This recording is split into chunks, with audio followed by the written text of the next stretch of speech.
In this video we will look at how to play under the gun first the big blind on dry flops, in this case ace-7 deuce. And the benefit of this is that you will be able to apply the knowledge in this video to other similar boards. Ace-7 deuce will be very similar to ace-8 deuce, ace-9 deuce.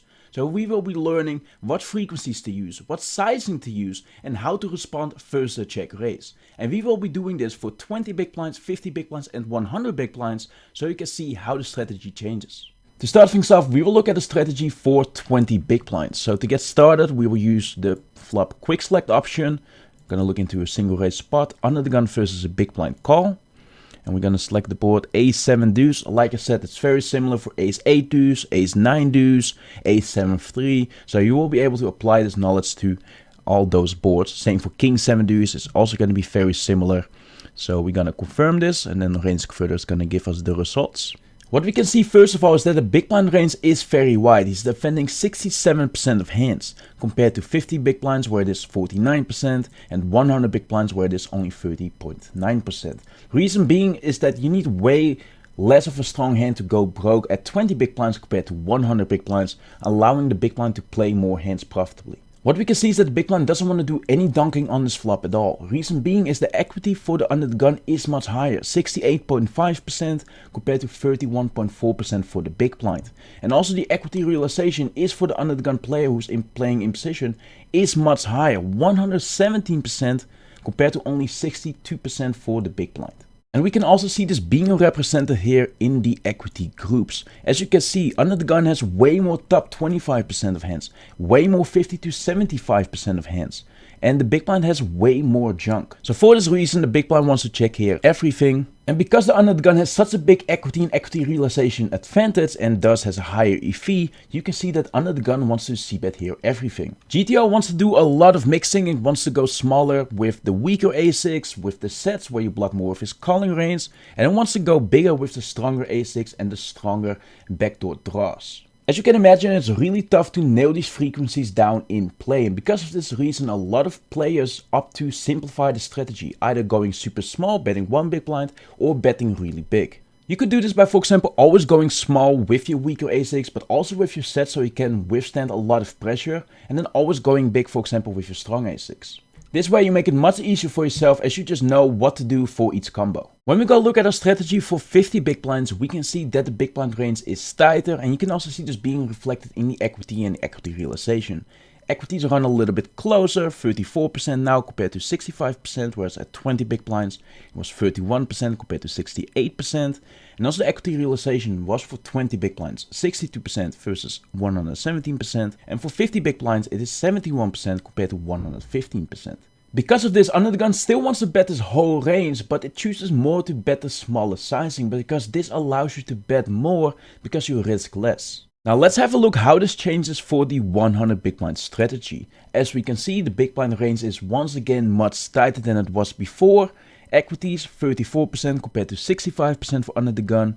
Equity realization 68% versus 117%. So compared to the 50 big blind, this is very similar. Also, when we look at the equity groups here at the bottom, we can see it's very similar for 50 big blinds compared to 100 big blinds.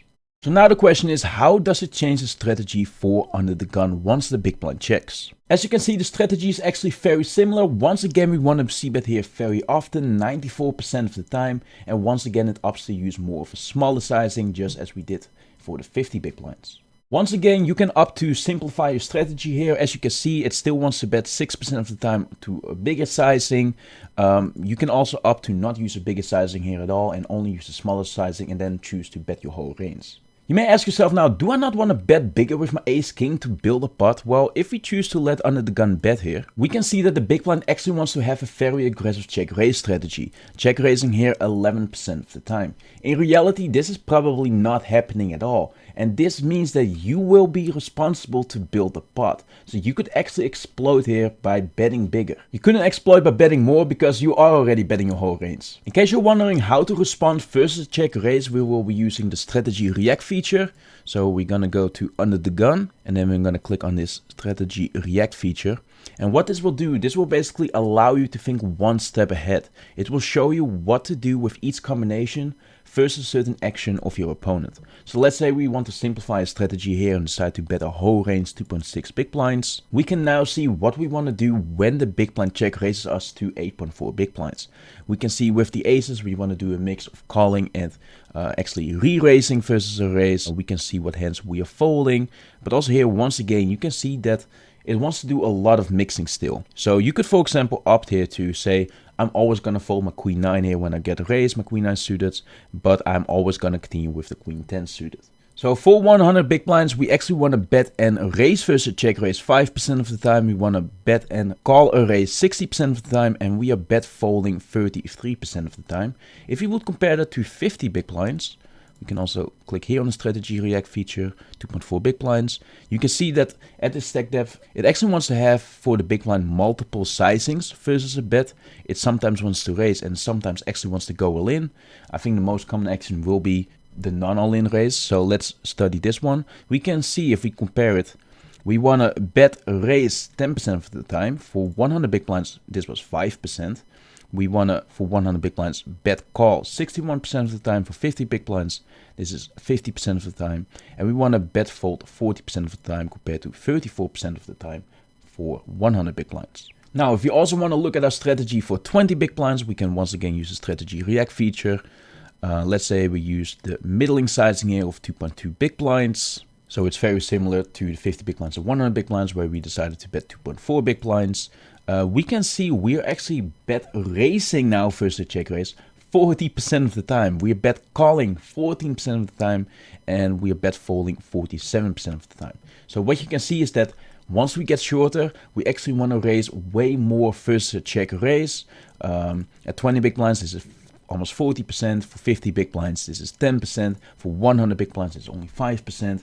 And the reason for this is because we're able to go broke with weaker hand strengths. Now that we've looked at how to respond versus check raises, we will actually look at how to continue on the turn after we have c-bet the flop and the big blind decided to call. So we're going to let under the gun bet 2.2 big blinds. There we go. Big blind's going to call. As we can see, it's calling 33% of the time at 20 big blinds. It's folding a lot of air. It's mainly continuing with pairs, you know, the a6, the 7x, and then also some deuce-x, of course, and also actually some gutters with 5-4 suited, 5-3 suited, so nothing too surprising here. And then when we actually look at our raising range, just for the sake of it, we can see it wants to raise the 2 pairs. It wants to bluff some of the gutters here with the 4-3 offsuit. It actually wants to raise some 7x for values as protection. Remember, we are c-betting hands like king, queen. Getting those hands to fold is very beneficial, although I don't think we're actually bet folding them.